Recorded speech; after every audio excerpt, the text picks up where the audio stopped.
The whistle of the approaching train pierced the still morning air of Salida, Colorado, as Katherine Kelly clutched her small valise with trembling hands.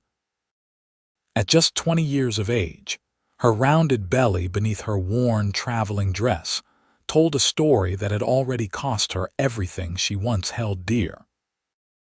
The year was 1882, and the Union Pacific was about to deliver her to what she hoped would be a new beginning, or perhaps just another cruel disappointment. Katherine stepped back as the massive iron beast rolled into the station, its steam billowing around the platform like morning fog on the Arkansas River. She tugged nervously at the simple gold band on her finger, a bitter reminder of promises broken and a future derailed. The band belonged to her mother. Katherine had never received one of her own. "All aboard for Denver," the conductor called, his voice carrying across the station platform. Katherine took a deep breath and stepped forward. Salida was a bustling supply town for the mining operations in the nearby mountains, and the platform teemed with passengers, mostly men in worn work clothes and dusty boots. Some carried mining equipment, others merely their hopes of striking it rich in the silver boom. "Excuse me," she murmured, trying to navigate through the crowd with her cumbersome belly leading the way. A rough-looking man with a thick beard spat tobacco juice near her feet as she passed. "Lord Almighty, would you look at that?" he said loudly enough for those nearby to hear. Someone's got themselves in a family way without waiting on the preacher's blessing. Katherine kept her eyes fixed on the train, willing herself not to cry. She'd endured enough tears in the past months to last a lifetime. "Ain't you ashamed to be showing yourself in public?" A woman's voice called out. Katherine glanced up to see a prim matron in a tailored traveling suit, her face pinched with righteous indignation. "Decent women would stay out of sight in your condition." The cruel words stung, but they weren't unfamiliar. Since the day her belly had begun to show, Katherine had endured similar comments in her hometown of St. Louis. After her fiancé had abandoned her upon learning of the pregnancy, claiming he wasn't responsible, her own father had thrown her out. Only her mother had slipped her enough money for a train ticket west before closing the door on her forever. "She's wearing a ring," another man observed with a sneer. "But I'd wager that ring's as false as her virtue." Laughter rippled through the crowd, and Katherine felt her face burning with shame. She had nowhere to go, no one waiting for her, just the desperate hope that a town farther west might offer work to a woman in her predicament. "Seems a mite early for a wedding night, baby," another voice called out, triggering more laughter. Katherine's vision blurred with unshed tears as she fumbled with her ticket. The baby kicked inside her, as if protesting the cruelty of strangers. She had come to love this child growing within her, her only family now, though its arrival had cost her everything else. "That's quite enough," a deep voice cut through the jeers. The crowd parted slightly, and Katherine glimpsed a tall man stepping forward. His face was partially shadowed by the brim of a well-worn Stetson, but she could see he was younger than she'd first thought, perhaps in his late 20s. His shoulders were broad beneath a faded blue shirt, and he wore a gun belt low on his hips with the easy familiarity of someone accustomed to its weight. "Ain't none of your business, Sullivan," the tobacco-chewing man grumbled. "I'm making it my business, Hargrove," the man Sullivan replied evenly, his voice carrying a quiet authority that seemed to dampen some of the hostility around them. He turned toward Katherine, and she was struck by eyes the color of a summer sky, intense and clear. Without hesitation, he extended his hand to her. "Samuel Sullivan, madam. Most folks call me Sam." His weathered hand remained outstretched. "Don't mind these folks. They forget their manners sometimes." Katherine hesitated, unsure what this stranger wanted from her. Experience had taught her that men rarely offered help without expecting something in return. The crowd had quieted, watching the exchange with curious eyes. The train conductor called again for Denver-bound passengers. Sam stepped closer, and Katherine saw kindness in his eyes. "You look like you could use a friend right about now." His voice lowered so only she could hear. "You're beautiful to me, madam. A woman carrying life deserves respect, not mockery." Something in his words, perhaps the simple human decency that had been so absent in her life, these past months broke through Katherine's carefully constructed walls. She placed her trembling hand in his, feeling the calluses of hard work against her palm. "Katherine Kelly," she whispered. "Thank you, Mr. Sullivan." "Where are you headed, Miss Kelly?" he asked, still holding her hand. "Denver," she replied, though the truth was she had no real destination beyond away. "I'm hoping to find work there." Sam's eyes narrowed slightly as he studied her face. "Denver's not always kind to women alone. Do you have family waiting?" Katherine shook her head, feeling the familiar tightness in her throat. "No family. No one waiting." The conductor called a final boarding warning. Katherine moved to pull away, but Sam didn't release her hand. "Salida could use a woman of courage," he said suddenly. "We've got a growing town here. The hotel's looking for help, and Mrs. Peterson, who runs the place, is a fair woman." Katherine blinked in confusion. "Why would you help me? You don't know me." A small smile touched Sam's lips. "I know enough. I know what it looks like when someone's running from something, and I know what it looks like when someone's brave enough to keep going despite everything." The train whistle blew, signaling its imminent departure. Katherine glanced at the train, then back at Sam's face. There was something reassuring in his steady gaze, something that spoke of reliability in a world where she'd found precious little of it. "I can't offer much," Sam continued, "but I've got a small place outside town. There's a cabin on the property where you could stay until you find your feet. No strings attached. You'd be safe there." Katherine had learned to be wary of men's promises, but something in Sam's eyes spoke of honesty, and the alternative, stepping onto that train with no real plan and dwindling funds, suddenly seemed terrifying. "Why?" she asked again, needing to understand. Sam's expression softened. "Because 6 years ago my sister found herself in a similar situation. No one helped her." He didn't elaborate further, but the pain in his eyes told Katherine everything she needed to know. The train began to move, its wheels grinding against the tracks. Katherine made her decision, gripping Sam's hand tighter. "I'll stay," she said, her voice steadier than it had been in months. Sam nodded once, as if sealing a solemn pact. "You won't regret it, Miss Kelly. Salida might surprise you." As the train pulled away from the station, Katherine felt an unexpected sense of relief. For the first time since discovering her pregnancy, she wasn't completely alone. Sam picked up her small valise. "My wagon's just over yonder. Are you hungry? The cafe makes a fine breakfast." Katherine nodded, suddenly aware that she hadn't eaten since the previous evening. "Yes, thank you." As they walked away from the platform, she could feel curious eyes following them, but the cruel comments had ceased. Sam's presence beside her seemed to create a protective barrier against the judgment of strangers. "Don't worry about the gossips," Sam said quietly. "They'll find something new to talk about by sundown. Folks around here have short memories for scandal but long memories for kindness. You'll make your own way here." Katherine glanced up at the man beside her, wondering if she'd made a terrible mistake in trusting a stranger or the wisest decision of her young life. Either way, Salida, Colorado now held her future and that of her unborn child. The cafe was a simple establishment with a worn wooden floor and checkered tablecloths.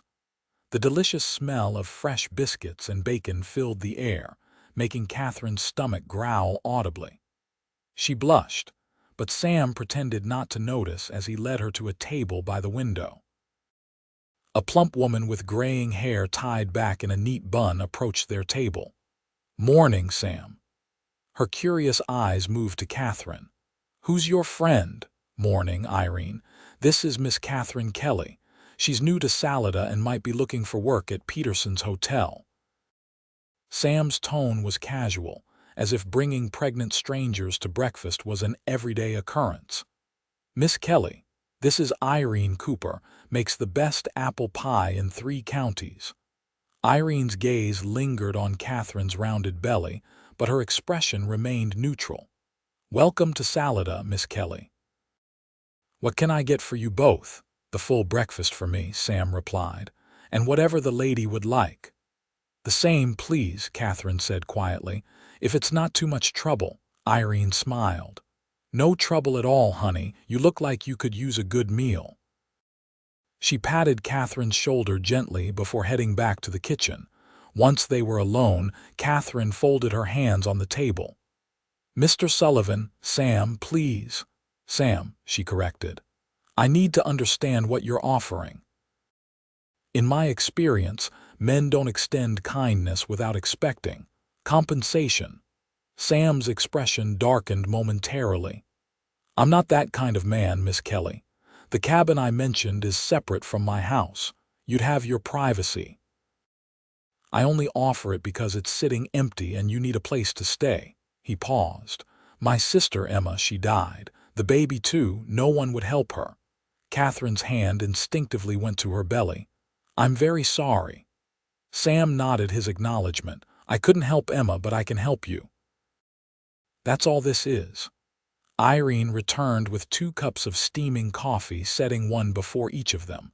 "Food'll be up in a jiffy." Katherine wrapped her fingers around the warm mug, drawing comfort from its heat. "I don't have much money," she admitted, "but I'm willing to work hard.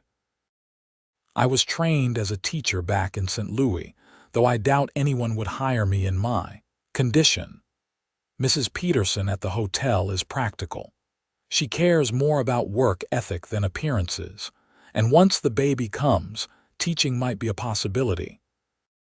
Salida is growing fast, and there's talk of needing another school teacher by next year." Hope flickered in Katherine's chest, a sensation she hadn't felt in months. "I'd like that very much." Their food arrived, plates heaped with scrambled eggs, thick bacon, fried potatoes, and fresh biscuits dripping with butter. Katherine tried to eat slowly, but hunger won out. She cleaned her plate while Sam pretended not to notice her eagerness. "When is the baby due?" he asked when she'd finished. "About 2 months, I think." Katherine set down her fork. "The father—" She swallowed hard. "He denied responsibility. Said it could be anyone's child. It wasn't true, but it gave him the excuse he needed to leave." Sam's jaw tightened. "Some men don't deserve the name. My parents believed him over me. My father gave me an hour to pack my things." The words came easier than she expected. Perhaps it was the kindness in Sam's eyes, or perhaps it was simply the relief of speaking the truth after months of shame and silence.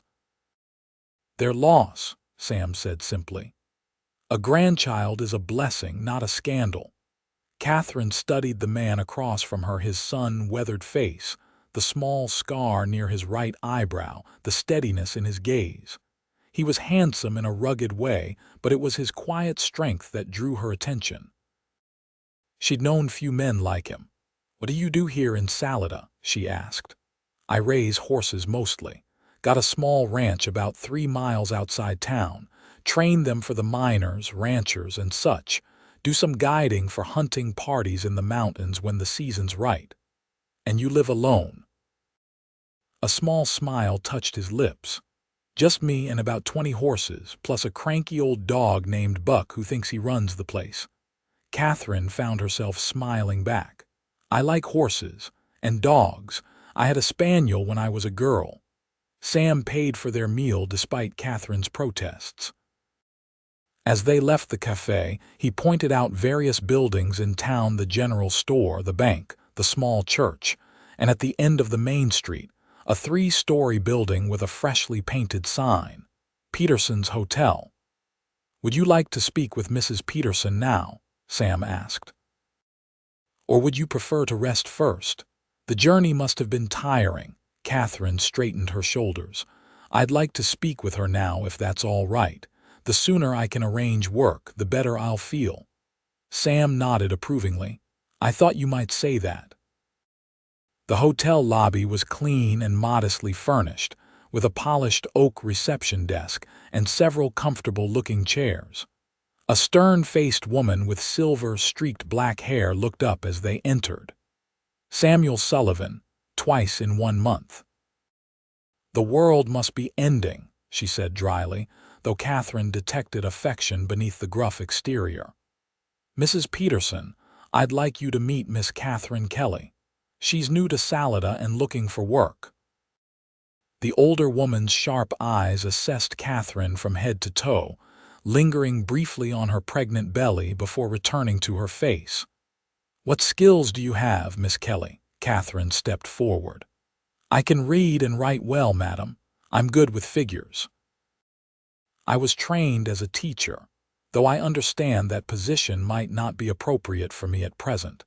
I'm willing to work hard at whatever tasks you might need." Mrs. Peterson's expression remained unreadable. "Can you make beds, serve meals, and deal with difficult guests without bursting into tears?" "Yes, madam. I don't cry easily." That at least was true. Katherine had shed her tears in private these past months. "When is your child due?" "About 2 months, madam, Mrs." Peterson drummed her fingers on the desk. "And after," Katherine swallowed, "I plan to keep my child and continue working if possible." To her surprise, Mrs. Peterson nodded. "Good. I detest women who abandon their responsibilities." She glanced at Sam. "I suppose she's staying at your place for now." "The old foreman's cabin," Sam clarified quickly. "It's sitting empty." Mrs. Peterson turned back to Katherine. "I can offer you room and board plus $2 a week. You'll work from 7 in the morning until 7 at night, with Sundays free. Once the child comes, we'll renegotiate. If you prove reliable, I might consider letting you keep the baby in the back room during your shifts." The terms were far better than Katherine had dared hope for. "Thank you, madam. When would you like me to start?" "Tomorrow morning. That will give you today to settle in." Mrs. Peterson's stern expression softened slightly. "I was in your position once, Miss Kelly. 30 years ago, my Harold turned out fine, owns the bank now. Remember that when people whisper behind your back." Katherine felt tears threatening despite her claim not to cry easily. "I will, madam. Thank you." As they left the hotel, Katherine turned to Sam. "You arranged this beforehand, didn't you?" Sam looked slightly sheepish. "I might have mentioned to Mrs. Peterson that a young woman of good character might be looking for work soon. She's been short-staffed since Miss Abernathy got married last month." "Why would you go to such trouble for a stranger?" Sam helped her into his wagon before answering. "Because everyone deserves a second chance." He climbed up beside her and took the reins. "And sometimes kindness is its own reward." As they headed out of town toward Sam's ranch, Katherine gazed at the mountains rising majestically in the distance. For the first time in months, she felt something like peace. The road ahead wouldn't be easy, but at least now there was a road, not just a cliff's edge.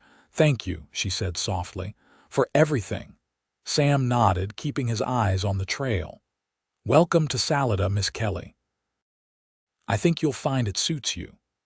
The road out of Salida wound gently through pine-covered foothills, following the curve of the Arkansas River for a time before branching off onto a narrower trail. Katherine breathed deeply, savoring the crisp mountain air that smelled of pine and sage. After months in smoky train cars and crowded stations, the clean scent was intoxicating. "It's beautiful here," she said, breaking the comfortable silence that had settled between them. Sam nodded, a smile touching his lips. "That's why I stayed."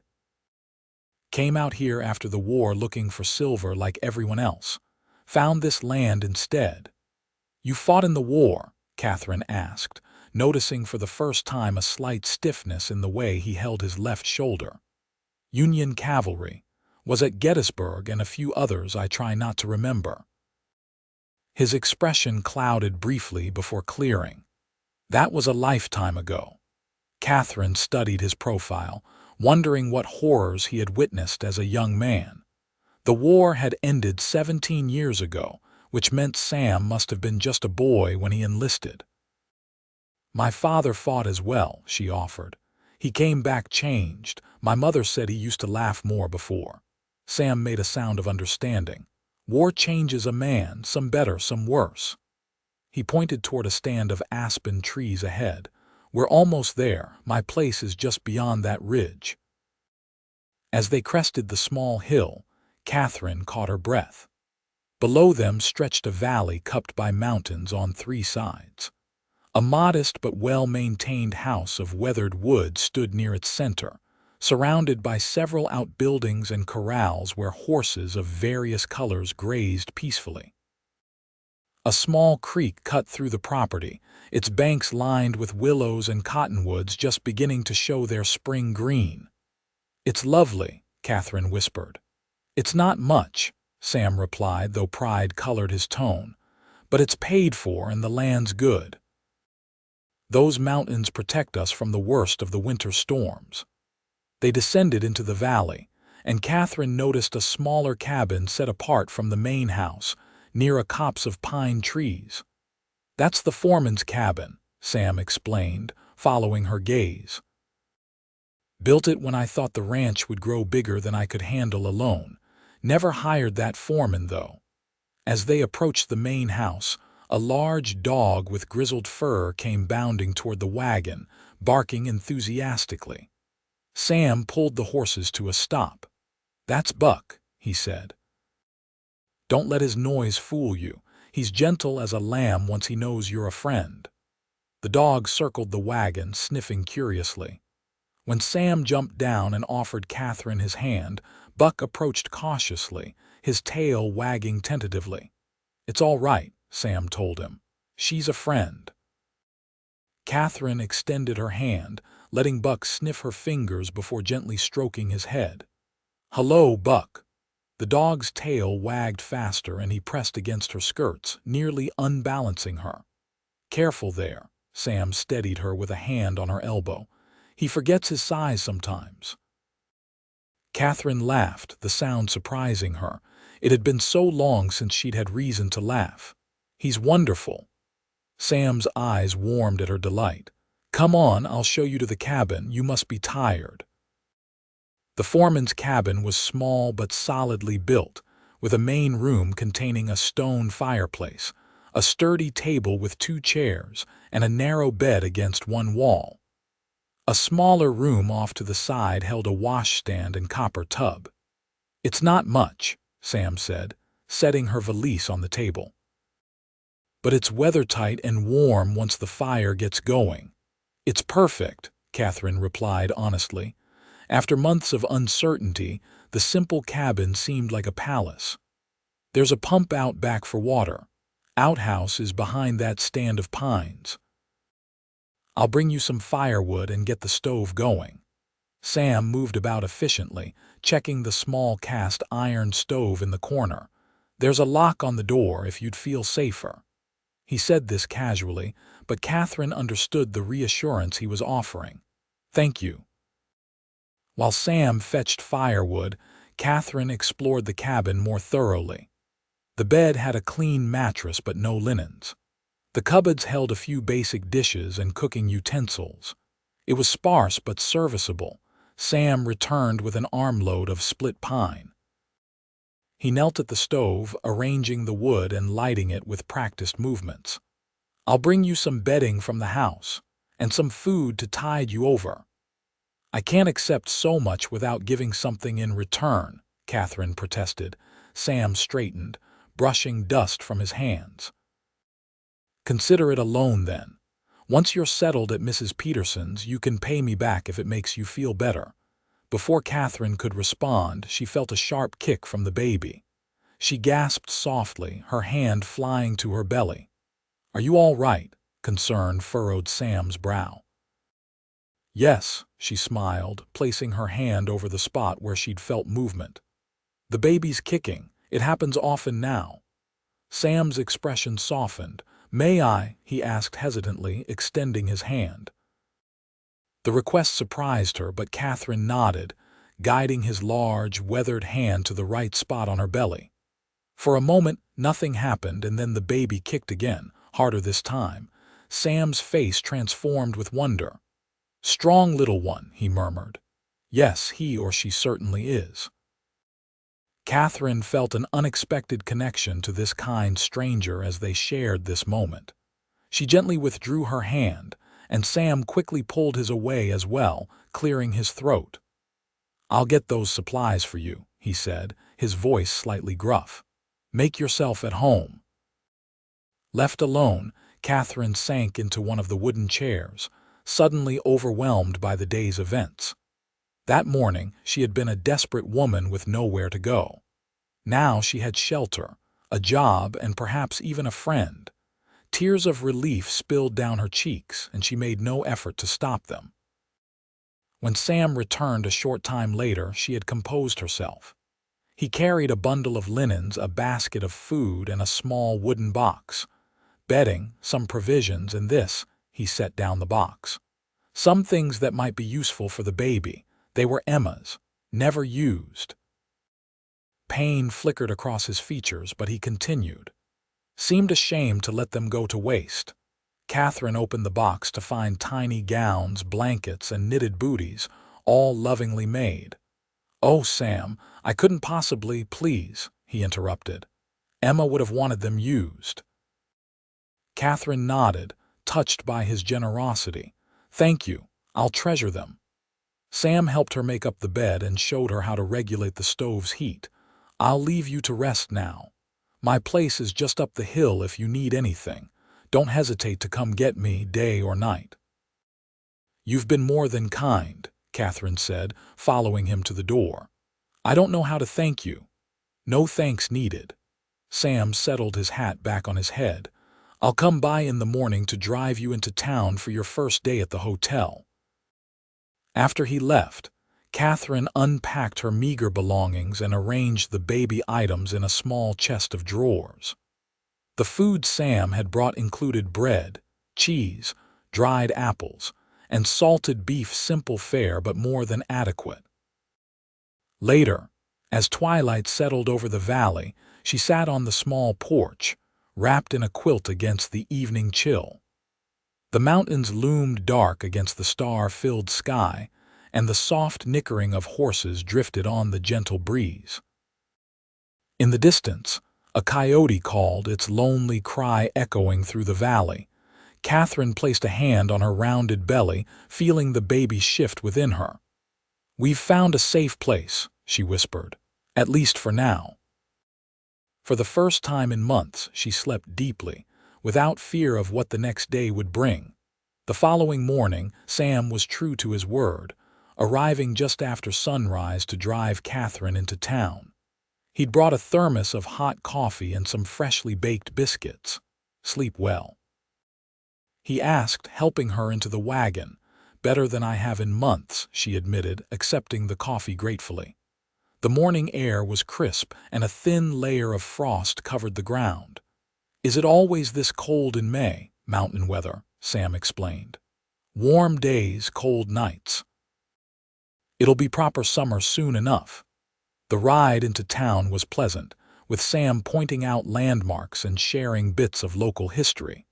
Katherine found herself laughing at his dry humor and the tales of Salida's early days. "The town's only been here about 12 years, he explained. "Started as a railroad camp. Now it's getting respectable, with the mines doing well and ranches spreading out." As they approached town, Katherine felt her anxiety returning. "You think people will talk about me staying at your ranch?" Sam's expression grew serious. "Folks will talk. That's what folks do. But Mrs. Peterson's respect counts for something in this town, and she's hired you. That'll quiet some of the gossip." Katherine nodded, squaring her shoulders. "I'm no stranger to whispers. I can weather them." "I know you can." Sam's quiet confidence bolstered her courage. Mrs. Peterson was waiting when they arrived at the hotel, her silver-streaked hair pulled back severely, her black dress impeccably pressed. "Right on time," she approved, giving Katherine a critical once-over.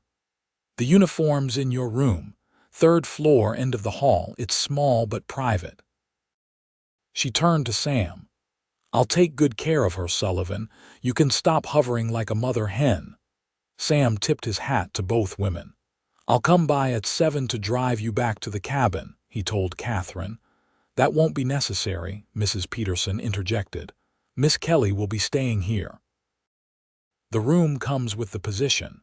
Katherine glanced at Sam, oddly reluctant to give up the peaceful cabin.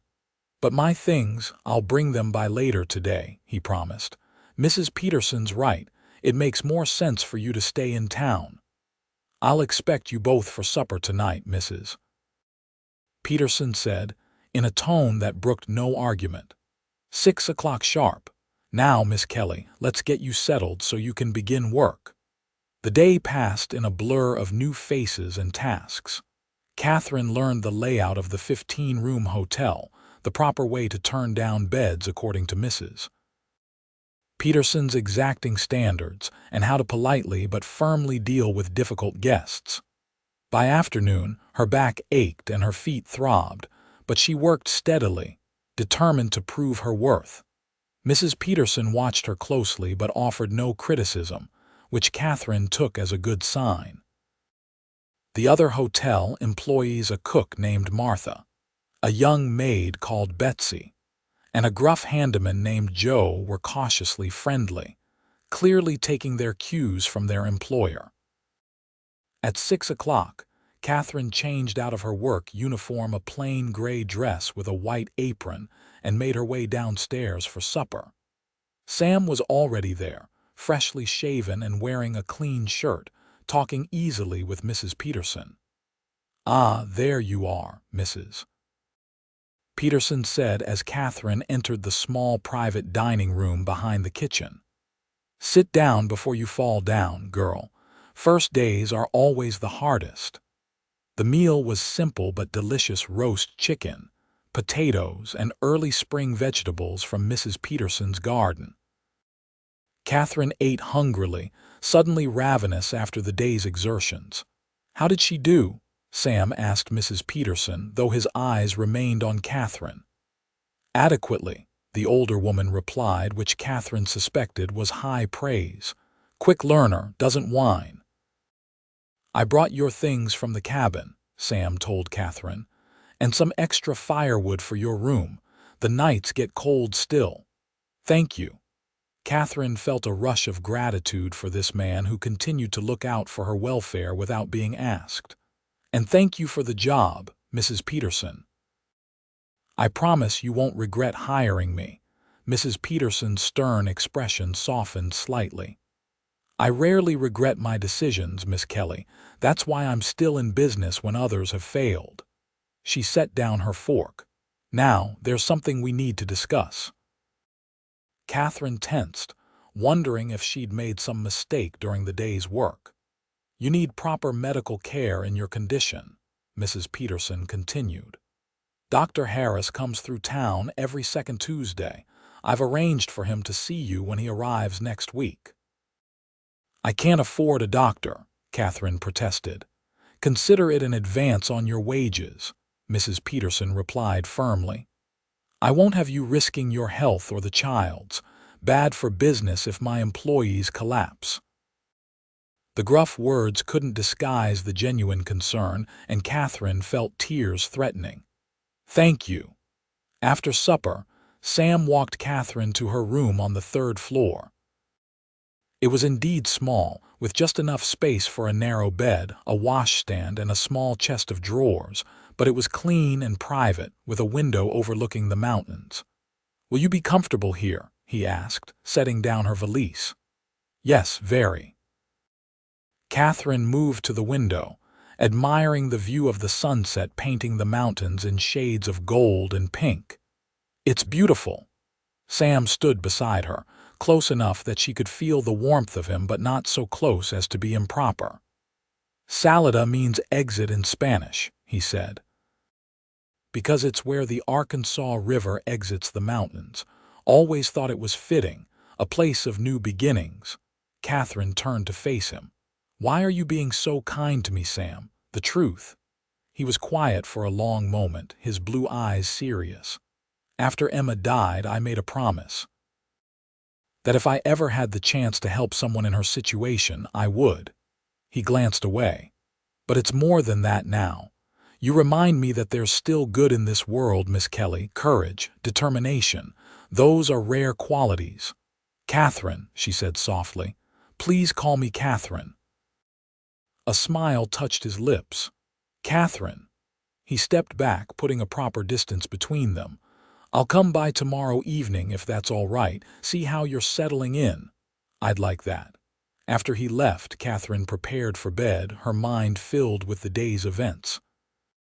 As she drifted towards sleep, she realized that for the first time in months, she was thinking of the future with hope instead of dread. The days that followed settled into a rhythm. Katherine worked hard at the hotel, earning Mrs. Peterson's grudging approval and the respect of her fellow workers. Each evening, Sam would come by, sometimes just for a brief visit, other times staying for supper when Mrs. Peterson invited him. On her days off, Katherine explored the town, gradually becoming familiar with its streets and inhabitants. Some people stared and whispered when she passed, but many nodded politely, accepting her presence as Mrs. Peterson's newest employee. Dr. Harris arrived as promised the following Tuesday. He was a kind, elderly man with gentle hands and a matter-of-fact manner that put Katherine at ease. "Everything appears normal," he told her after the examination. "The baby is positioned correctly and seems a healthy size. You should deliver sometime in early July by my estimation." "Thank you, doctor." Katherine hesitated before asking, "Is there anything I should be doing differently?" "To prepare," Dr. Harris smiled. "Rest when you can. Eat well, and find someone to be with you when the time comes. First babies often take their time arriving." He patted her hand. "I'll be back through Salida in late June and again in mid-July. With luck, I'll be here for the birth, but babies follow their own schedules." Mrs. Peterson, who had insisted on being present for the consultation, spoke up. "She'll have help when the time comes. I've delivered my share of babies." Dr. Harris nodded approvingly.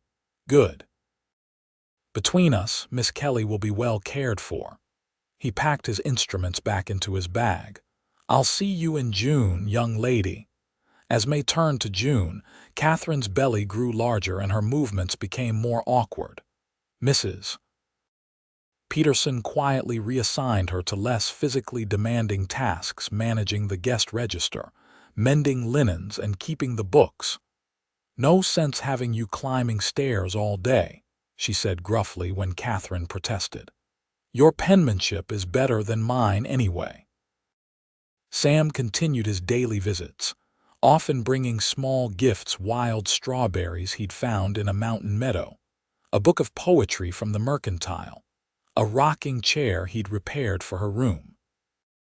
"You'll need it when the baby comes," he explained, his cheeks reddening slightly as he set it by her window. "For nursing and such."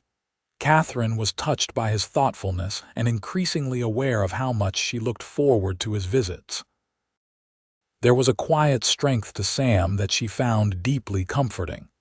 He never pressed her for details about her past, but listened attentively when she chose to share.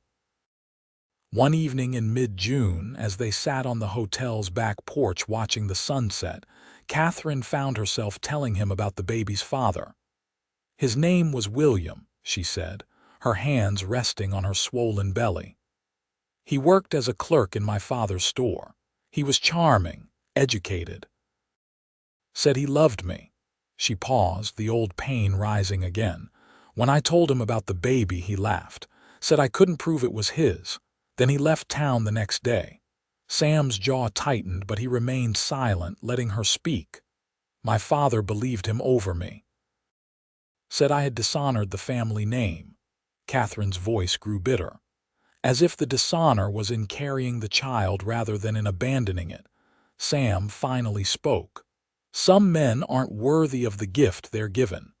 Katherine glanced at him, surprised by the intensity in his voice. A child is a blessing, he continued, looking out at the darkening mountains. And a man who walks away from his own blood isn't a man at all. Did you ever want children of your own? Katherine asked. A shadow crossed Sam's face. Once, a long time ago. What happened? He was quiet for so long that Katherine thought he might not answer. Finally, he sighed. I was engaged. Before the war. Martha was her name. We had plans. His fingers absently traced a pattern on the porch railing. I came back from Gettysburg with a lame shoulder and nightmares that woke the whole house. She tried to understand, but he shrugged. Some wounds don't heal clean. I'm sorry, Katherine said softly. It was for the best, Sam replied, his tone suggesting the opposite. She married a banker from Denver, has 3 children now, I hear. They sat in companionable silence as the first stars appeared in the darkening sky. Katherine felt the baby shift within her and placed a hand on the spot. Active tonight, she commented. Sam smiled. May I? Katherine nodded, guiding his hand to where the baby was kicking. The simple intimacy of the gesture felt right, as if they had known each other for years rather than weeks. Have you thought about names? Sam asked, his hand lingering on her belly. James if it's a boy, after my grandfather. Sarah if it's a girl. Katherine hesitated. Though sometimes I think Samuel might be a fine name as well.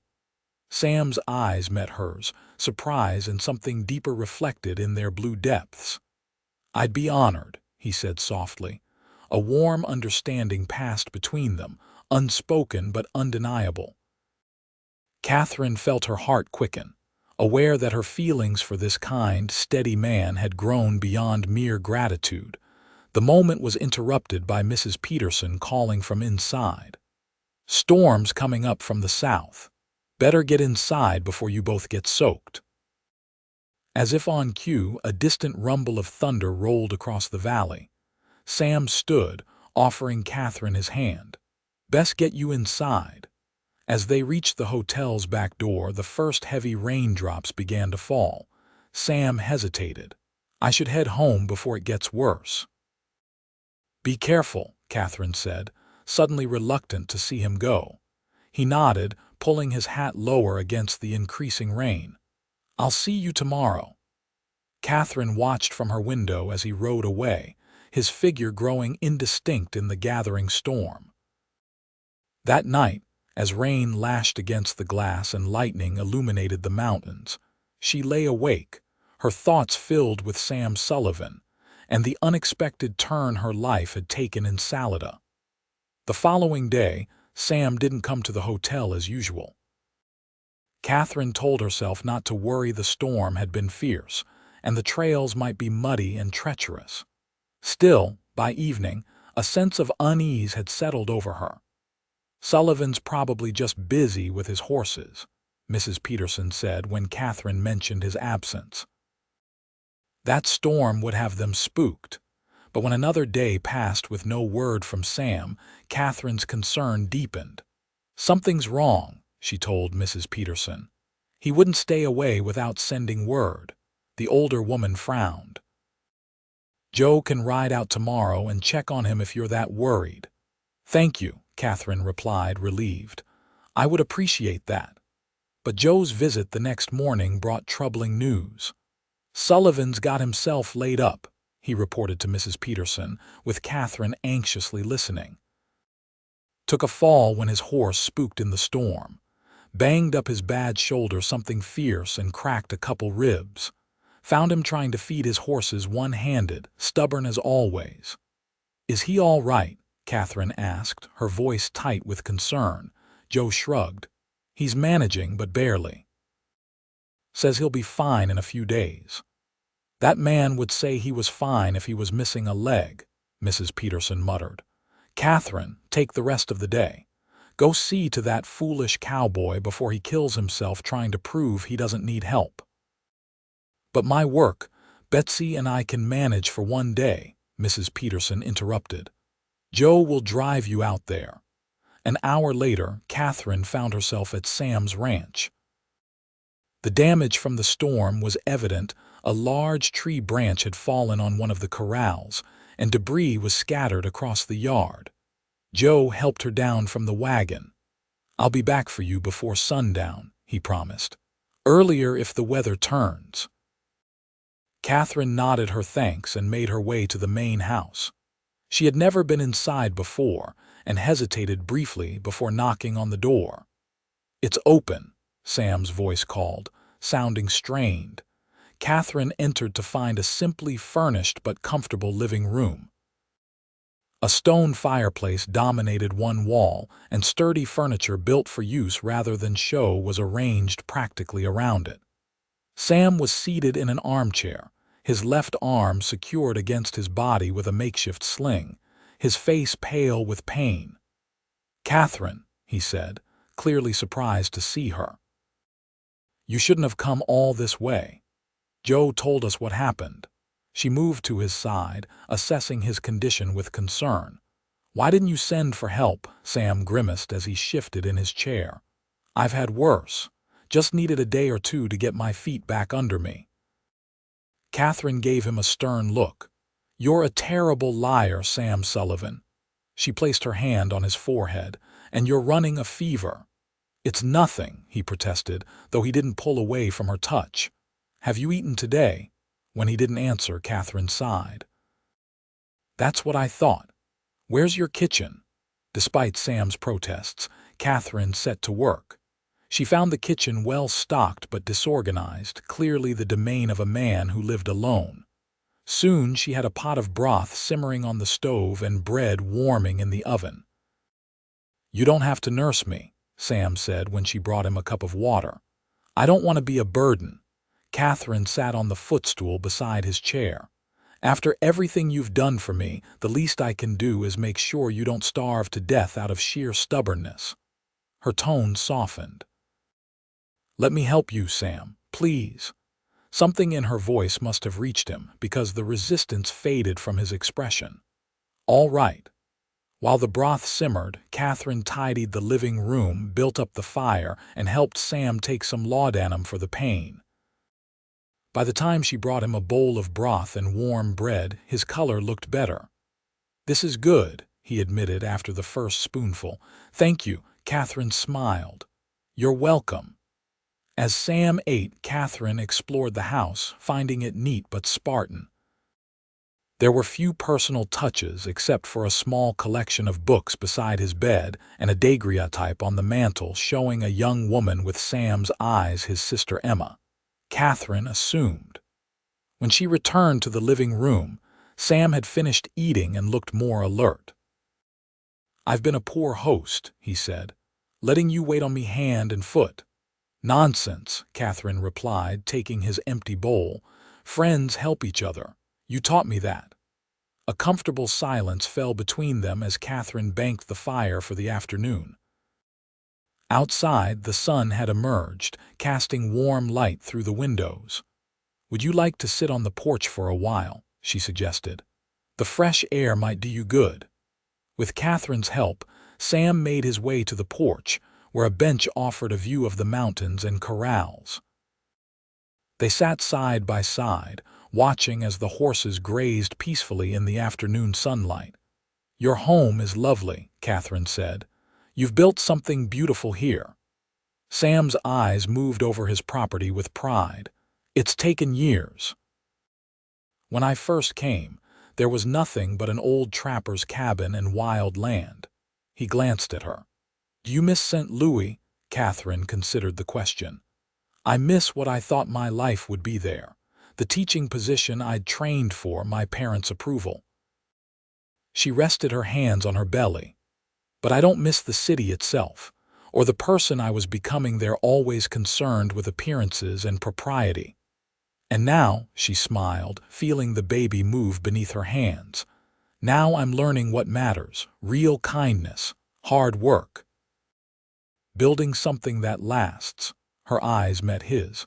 I'm grateful the path led me here despite everything. Sam reached for her hand, his calloused fingers gentle against hers. So am I. The moment was interrupted by Buck, who came bounding around the corner of the house, barking joyfully at the sight of Katherine. He skidded to a stop before them, his tail wagging furiously. "Hello, Buck," Katherine laughed, scratching behind his ears. "Have you been taking good care of Sam?" "He abandoned me for the barn cats as soon as I couldn't throw his stick anymore," Sam grumbled, though his tone was affectionate. Katherine spent the rest of the afternoon helping as much as Sam would allow, feeding the horses, gathering eggs from the small chicken coop, and preparing a simple supper. As promised, Joe returned at sundown to drive her back to town. "I'll come again tomorrow," she told Sam as she prepared to leave. "You don't have to," he began. "I want to," Katherine interrupted gently. "That's the difference." Something shifted in Sam's expression, a softening around his eyes. "Then I'll look forward to it." Over the next week, Katherine divided her time between her duties at the hotel and caring for Sam. Mrs. Peterson, showing unexpected understanding, arranged Katherine's schedule to allow her to spend afternoons at the ranch. Sam's recovery was steady but slow. The cracked ribs pained him, limiting his movement, and his shoulder, previously damaged in the war, had been re-injured in the fall. Nevertheless, his spirits improved daily, especially when Katherine was present. They fell into an easy routine. Katherine would arrive after lunch, help with whatever chores Sam couldn't manage, then sit with him on the porch or by the fire, talking or sometimes just enjoying the comfortable silence between them. Often she would read aloud from one of his books while he listened, his blue eyes focused on her face rather than the mountains beyond. One afternoon in late June, as they sat shelling peas on the porch, Sam suddenly asked, "What will you do after the baby comes?" Katherine's hand stilled. "Mrs. Peterson says I can keep working at the hotel. She's even offered to help with the baby during my shifts. And after that, when the child is older," Katherine resumed her shelling, considering the question. "I'd like to teach eventually. Mrs. Peterson mentioned the town might need another teacher by next year." She glanced at him. "Why do you ask?" Sam looked out at his land, his expression thoughtful. "Just thinking ahead. This is a good place to raise a child, room to run, clean air. Good people mostly." "Yes, it is," Katherine agreed softly. Sam seemed about to say more when a sharp pain caused Katherine to gasp, her hands flying to her belly. "What is it?" Sam asked, alarmed. "The baby," Katherine breathed deeply as the pain subsided. "Just a strong kick, I think." But even as she spoke, another pain gripped her, sharper than before. Or perhaps not. Sam's face paled. "Is it time? The baby's not due for another 2 weeks. Babies follow their own schedules," Katherine quoted Dr. Harris, trying to stay calm despite her racing heart. "But yes, I think it might be starting." Sam tried to stand too quickly, wincing as his ribs protested. "We need to get you back to town, to Dr. Harris." "Dr. Harris won't be through until next week," Katherine reminded him, another pain causing her to grip the edge of the bench. "But Mrs. Peterson has experience. She said she'd help when the time came." Sam looked torn between panic and determination. "I'll hitch the wagon. We can be in town in an hour if we hurry." Katherine nodded, suddenly grateful for his steady presence. As Sam moved as quickly as his injuries would allow to prepare the wagon, Katherine focused on her breathing, trying to remember everything her mother had told her about childbirth. The journey back to town was uncomfortable, each jolt of the wagon intensifying the pains that were coming more regularly now. Sam drove as carefully as possible, his face set with concentration, occasionally glancing at Katherine with concern. "You're doing fine," he reassured her, though it was clear he was trying to convince himself as well. "We're almost there." By the time they reached the hotel, Katherine's pains were coming every 10 minutes. Sam helped her inside, calling for Mrs. Peterson, who appeared immediately, taking in the situation with a glance. "Upstairs with her," she directed Sam. "Joe, fetch Martha from the kitchen and send Betsy for hot water." She turned to Katherine. "How far apart are the pains?" "About 10 minutes," Katherine managed, leaning heavily on Sam as another contraction began. Mrs. Peterson nodded. "Early yet, but progressing quickly for a first baby." She led the way upstairs to Katherine's room. "Sam, once you get her settled, wait downstairs. This is women's business now." Katherine felt a flash of panic at the thought of Sam leaving. "No," she gasped, tightening her grip on his arm. "I want him to stay." Mrs. Peterson raised an eyebrow but didn't argue. "Very well, but stay out of the way, Sullivan, and no fainting." The next hours passed in a blur of pain and exhaustion for Katherine. Martha and Mrs. Peterson moved efficiently around the room, preparing for the birth, while Betsy brought a steady supply of hot water and clean linens. Sam remained by Katherine's side, his injured arm forgotten as he held her hand through each contraction, murmuring words of encouragement. As the evening wore on, the pains intensified. Katherine found herself clinging to Sam's strength, drawing courage from his unwavering presence. When she cried out that she couldn't bear any more, it was his voice that steadied her. "You can do this, Katherine," he said firmly, his blue eyes locked on hers. "You're the strongest person I know." Shortly after midnight, with a final, tremendous effort, Katherine brought her child into the world. The room filled with the thin, indignant cry of a newborn. "A boy," Mrs. Peterson announced, her stern features softening as she cleaned and wrapped the infant. "A fine, healthy boy." She placed the tiny bundle in Katherine's arms. Katherine stared down at her son, overwhelmed by the surge of love that washed over her. His face was red and wrinkled, with a dusting of dark hair on his perfectly formed head. "He's beautiful," she whispered, tears streaming down her cheeks. Sam leaned close, his expression one of awe. "He is, just like his mother." The simple words, spoken with such sincerity, made Katherine's heart swell. She looked up at Sam, seeing in his eyes everything she felt but couldn't yet express. "Would you like to hold him?" she asked softly. Sam hesitated, uncertainty crossing his features. "I don't know how. I might hurt him." "You won't," Katherine assured him, carefully transferring the newborn into his arms.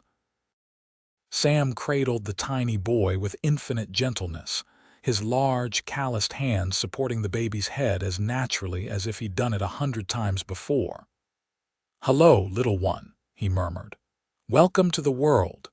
The baby yawned, his tiny fist escaping the blanket to wave in the air. Sam caught it with one finger, his expression transforming with wonder as the infant's hand closed reflexively around his finger. "Strong grip," he said, his voice thick with emotion. "He's going to be a fine man someday." Mrs. Peterson, who had been quietly directing the cleanup of the room, approached the bed. "What will you name him?" Katherine looked from her son to Sam, who still held the baby with reverent care. "Samuel," she said. "Samuel James Kelly." Sam's head lifted, his eyes meeting hers with surprise and something deeper. "Katherine, are you sure?" She nodded, her heart too full for words. Mrs. Peterson looked between them, a knowing expression crossing her face. "I'll leave you three alone for a bit," she said, gesturing for Martha and Betsy to follow her out of the room. "But not too long, Sullivan. The mother and child need rest." When they were alone, Sam carefully returned the baby to Catherine's arms. "He's perfect," he said, his voice husky with emotion. "And so are you," Catherine smiled tiredly. "I couldn't have done it without you," Sam shook his head. "You would have. That's who you are, Katherine Kelly. You face whatever comes with courage." He paused, his expression growing serious. "But I'm glad I was here. There's nowhere else I would have rather been." The simple honesty of his words touched her deeply. "Sam," she began, but he shook his head. "Not now. You need to rest." He touched the baby's cheek gently with one finger. "We'll talk tomorrow about everything." Catherine nodded, suddenly aware of the bone-deep exhaustion settling over her. "Tomorrow," she agreed. Sam leaned down and with infinite tenderness pressed a kiss to her forehead. "Sleep well, Catherine. I'll be close if you need me." After he left, Catherine gazed down at her son's peaceful face, marveling at the miracle of him. Against all odds, despite being abandoned and shamed, she had found safety, respect, and perhaps even love in this mountain town. "Welcome to Salida, Samuel James," she whispered, kissing his downy head. "I think we're going to be very happy here." Dawn was breaking over the mountains when Catherine woke to her son's hungry cries. Mrs. Peterson appeared almost immediately, helping her position the baby for his first feeding. "You did well," the older woman said, watching as the infant latched on eagerly. "A strong, healthy boy." "Thank you for everything," Catherine replied. "I don't know what I would have done without your help." Mrs. Peterson adjusted the pillow behind Catherine's back. "You would have managed." "Women always do." She paused. "Sullivan slept in the chair downstairs all night, wouldn't leave even when his ribs were paining him something fierce." Catherine smiled, not surprised. "He's a good man." "Yes, he is." Mrs. Peterson studied her face. "And he cares for you, more than cares, I'd say." "I care for him too," Catherine admitted, stroking her son's cheek as he nursed. "Very much." Mrs. Peterson nodded, as if confirming something she'd long suspected. "Good. You both deserve some happiness." She stood. "I'll send up some breakfast once you're finished feeding the little one. And then you should rest while you can. New babies don't allow for much sleep." The day passed in a haze of visitors, feedings, and brief periods of rest. Betsy cooed over the baby. Martha brought special broths to help Catherine regain her strength. And even Joe stopped by to offer gruff congratulations. Sam appeared regularly, bringing wildflowers for Catherine's bedside and spending long periods simply watching the baby sleep in the cradle he had somehow procured overnight. "Joe helped me bring it from town," he explained when Catherine expressed surprise at the beautifully crafted piece. "Carpenter had it ready for another family, but they left for Denver last week. Said we could have it." The use of "we" wasn't lost on Catherine, but neither of them remarked on it. By evening, Catherine was feeling stronger, though still tender and exhausted. After the baby's evening feeding, Mrs. Peterson shooed everyone away. "Mother and child need proper rest," she insisted. "You can all fuss over them tomorrow." But after the hotel had quieted for the night, there was a soft knock at Catherine's door. She wasn't surprised to find Sam standing there, his expression uncertain. "I know you should be resting," he said, "but I wanted to check on you both before I headed home." "Come in," Catherine invited, sitting up in bed with little Samuel sleeping peacefully in her arms. "I'm glad you came." Sam entered, closing the door quietly behind him. He pulled the chair closer to her bedside. "How are you feeling?" "Sore, tired, happier than I've ever been." Catherine smiled down at her son. "He's a good baby, hardly cries except when he's hungry." Sam's gaze lingered on the infant. "He looks like you, has your nose." Catherine laughed softly. "Mrs. Peterson says all babies look like little old men at first." "Not this one," Sam insisted. "He's handsome, like his namesake." His attempt at humor was belied by the emotion in his voice. "Sam," Catherine began, gathering her courage, "There's something I need to say." He nodded, waiting. "When I arrived in Salida, I was broken, ashamed. I thought my life was over before it had really begun." She looked down at her sleeping son, then back to Sam's face. "But you saw something in me that I couldn't see in myself.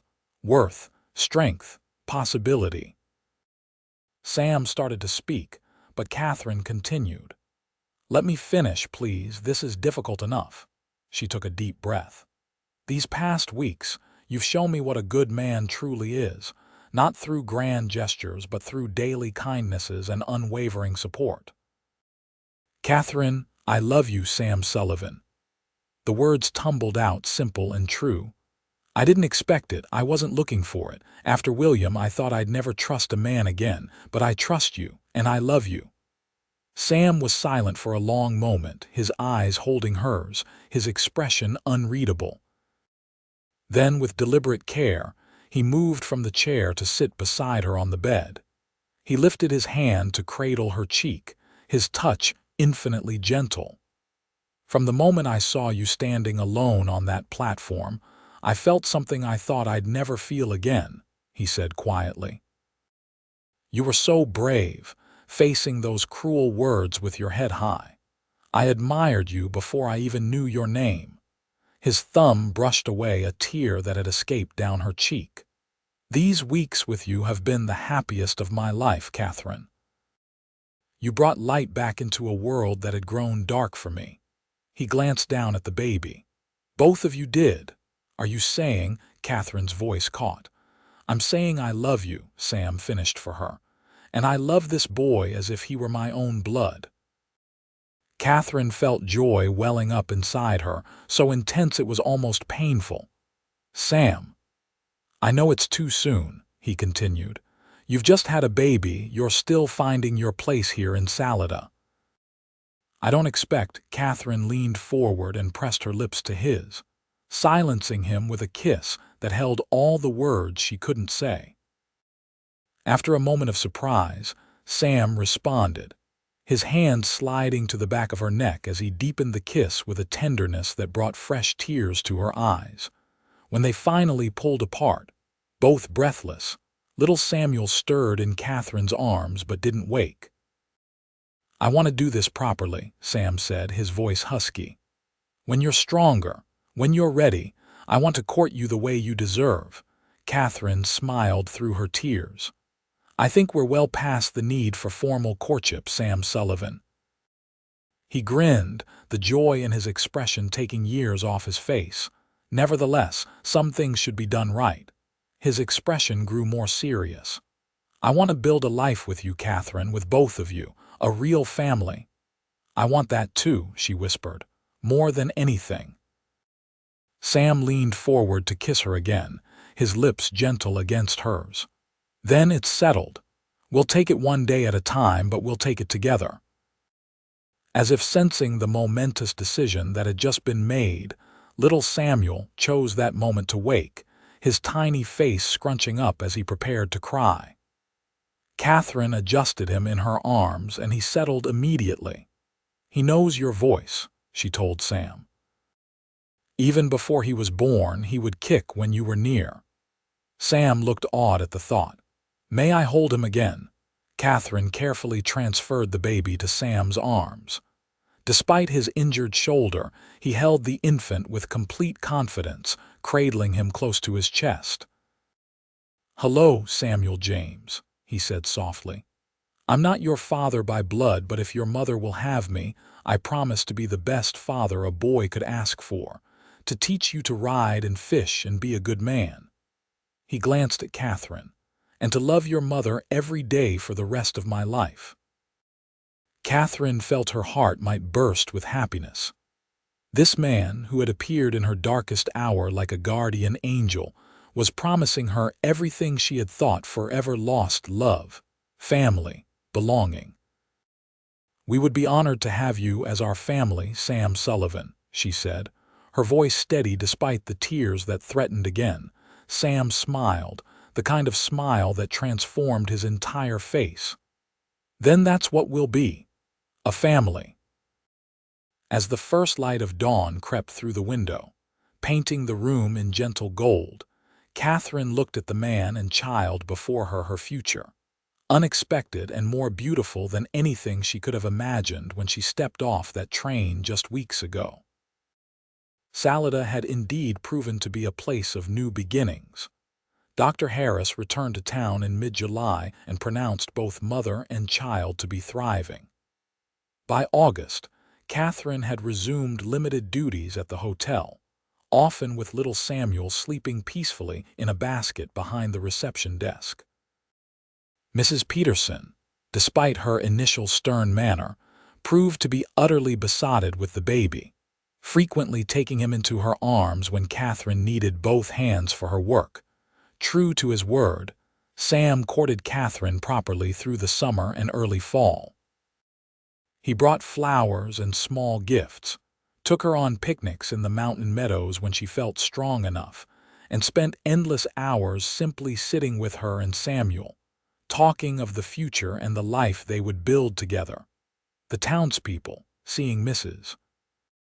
Peterson's approval and Sam's obvious devotion, gradually accepted Katherine as one of their own. The whispers faded, replaced by genuine interest in her well-being and that of her son. By the time autumn painted the aspen trees gold, few remembered or cared about the circumstances of her arrival. Sam proposed formally on a crisp October evening as they sat on the porch of his ranch house, little Samuel sleeping contentedly in his cradle nearby. He presented her with a simple gold ring set with a small but perfect diamond. "It was my mother's," he explained. "I've kept it all these years, waiting for the right woman to wear it." Katherine's eyes filled with tears as he slipped it onto her finger. "It's beautiful, Sam. Not half as beautiful as you." He kissed her, his lips warm against hers. "Will you marry me, Katherine Kelly? Make this house a home and this ranch a family's place?" "Yes," she whispered against his lips. 1,000 times yes. They were married in Salida's small church on the first Sunday in November.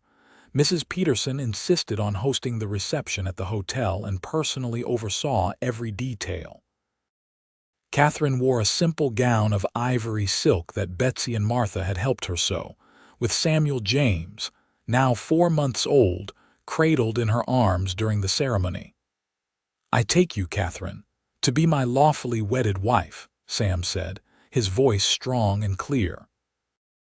"To love, honor, and cherish in sickness and in health, for richer or poorer, so long as we both shall live." "I take you, Samuel, to be my lawfully wedded husband," Katherine replied, her heart full to bursting. "To love, honor, and cherish in sickness and in health, for richer or poorer, so long as we both shall live," the minister smiled. "By the power vested in me, I now pronounce you husband and wife. You may kiss your bride." Sam's kiss was tender and reverent, a promise of all the years to come. Little Samuel, nestled between them, gave a happy coo that made the congregation laugh. "I present to you Mr. and Mrs. Sullivan and young Samuel," the minister announced. The reception was filled with laughter, good food, and the warm wishes of the community that had become their extended family. Katherine danced in Sam's arms, her heart lighter than she had ever thought possible after the dark days of the previous year. "Are you happy, Mrs. Sullivan?" Sam asked as they swayed to the music. "Happier than I ever dreamed possible," she replied truthfully. "And you?" "I have everything I never knew I wanted," he said, his blue eyes bright with joy. "A beautiful wife, a son to raise, and a lifetime of loving you both ahead of me." That night, after the celebrations had ended and they had returned to the ranch that was now truly their home, Sam carried Katherine across the threshold in the traditional manner, despite his still healing ribs. "Welcome home, Mrs. Sullivan," he said, setting her down gently in the living room that had been transformed with Katherine's feminine touches over the preceding weeks. "It feels like I've been home since the day you took my hand at the station," Katherine replied, Reaching up to caress his cheek, Sam kissed her palm. That was the day my life truly began again. He glanced toward the cradle where Samuel slept peacefully. Both our lives. Later, as they lay together in the quiet darkness of their bedroom, Katherine rested her head on Sam's chest, listening to the steady beat of his heart. "I never thought I could be this happy," she murmured. "After everything that happened, it seemed impossible." Sam's arms tightened around her. "Sometimes the hardest trails lead to the most beautiful views." He kissed the top of her head. "And you, Katherine Sullivan, are the most beautiful view I've ever seen." Spring came early to Salida the following year. As the snow melted from the meadows and the first wildflowers appeared on the mountainsides, Katherine found herself watching her son's attempts to crawl across the porch of their home, his determined expression bringing laughter to her lips. "He has your stubbornness," Sam commented as he joined her, fresh from the corral where he'd been working with a new colt. "And your determination," Katherine countered, leaning into his embrace. At 10 months old, Samuel James Sullivan for Sam had formally adopted him soon after the wedding was a robust, happy child with his mother's dark hair and a smile that could charm the sourest disposition. He had said his first word, horse, the previous week, much to Sam's delight. "Mrs. Peterson stopped by while you were in the barn," Katherine said. "She wanted to remind us about the town celebration next weekend." Sam chuckled. "As if she'd let us forget. She's been planning it for months." The celebration was to mark the completion of Salida's new schoolhouse, a project Sam had been instrumental in supporting. The town council had already approached Katherine about taking the position of teacher once Samuel was a bit older. She also said Dr. Harris will be coming through the day before, Katherine added casually. "I thought I might see him while he's here." Sam glanced at her, his brow furrowing. "Are you feeling unwell?" Katherine smiled, taking his hand and placing it on her abdomen. "Not unwell, just expecting." Sam's eyes widened. "Katherine, are you saying that Samuel will have a little brother or sister by Christmas?" "Yes, that's exactly what I'm saying." The joy that spread across Sam's face was everything Katherine had hoped for. He swept her into his arms, careful not to crush her, and spun her around. "A baby," he whispered against her hair. "Our baby. Our baby," she confirmed, her heart full to overflowing. "Another Sullivan to add to our family." Sam set her down gently, then knelt to gather Samuel into his arms. The boy giggled as his father lifted him high. "Did you hear that, Samuel? You're going to be a big brother." Katherine watched them, the two loves of her life, bathed in the golden light of the setting sun. From the brink of despair to the pinnacle of joy, her journey had been unpredictable and often difficult. But she wouldn't change a single step that had led her here, to this moment, to this family, to this love. In December, as snow blanketed the valley and Christmas preparations filled the ranch house with the scent of pine and cinnamon, Katherine gave birth to a daughter. They named her Emma Rose Sullivan, after Sam's sister and Katherine's grandmother. "She's perfect," Sam whispered, cradling his newborn daughter while Samuel, now 15 months old, peered curiously at his sister from Katherine's arms. "Just like her mother." "And she has your eyes," Katherine observed, noting the clear blue that already showed in the baby's tiny face. "We're blessed, Sam.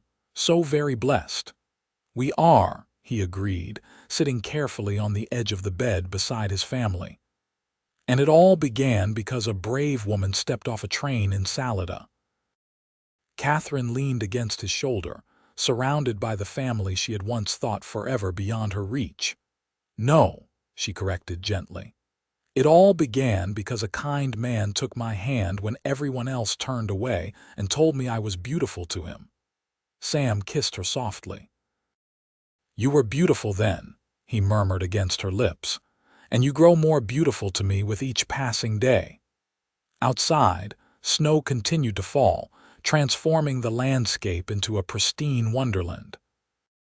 But inside the Sullivan home, the warmth of family and the glow of true love created a haven against the winter's chill, a testament to the power of compassion, the strength of the human spirit, and the enduring miracle of love found in unexpected places.